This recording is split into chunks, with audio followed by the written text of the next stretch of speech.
म्हणून त्यांच्याकडं पाहिलं जातं.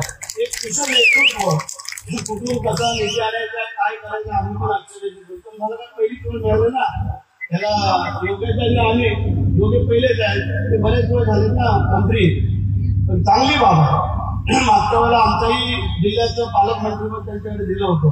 आता मला देण्यासाठी प्रयत्न करता येते बघूया आपल्या होईल काहीतरी कारण नाही.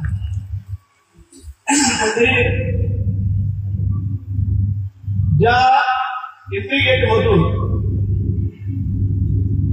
जे प्रवासी एंट्री करतील त्यावेळेला दोन्ही बाजूला दोन राज्य आहेत छत्रपती शिवाजी महाराज आणि छत्रपती संभाजी महाराज तिथंच नतमस्तक होऊन प्रत्येक प्रवासी वरती येऊ शकतो.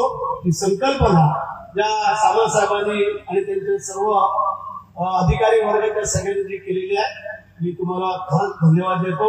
कारण येताना त्या इंडियामध्ये समाधान वाटतंय तर मग पुढचं सोडा ज्या आपण देखण्यामध्ये जे काही नटवलेलं आहे ते आम्ही पाहिलं समाधान वाटलं प्रत्येकाला वाटतं तर योगेशने लगेच तिथं मागणी पण करून टाकली. त्यांनी सगळ्या पर्यटन स्थळ तिथं उतरवलंय त्यांच्या दापोलीमध्ये आणि ते खरं वस्तुस्थिती आहे. म्हणजे त्या पर्यटनामुळे आमची किती अडचण होते मी तू बघत नाही की आमच्या येणाऱ्या मानगावमध्ये जी काही ट्रॉफिक आहे किंवा जी काही ट्रॉफिक तिकडूनच पास होते सगळी पण ते अजून एक वर्ष पुढच्या वर्षी आम्ही ते क्लिअर करतोय. कारण दोन्ही बायपास कोल्हापूर आणि मानगाव हे पूर्ण क्लिअर करतोय. त्यासाठी आमचं यावर तुम्हाला काय वाटते कमेंट बॉक्समध्ये लिहा. चॅनलला सबस्क्राईब केले नसेल तर नक्की सबस्क्राईब करा. जय महाराष्ट्र.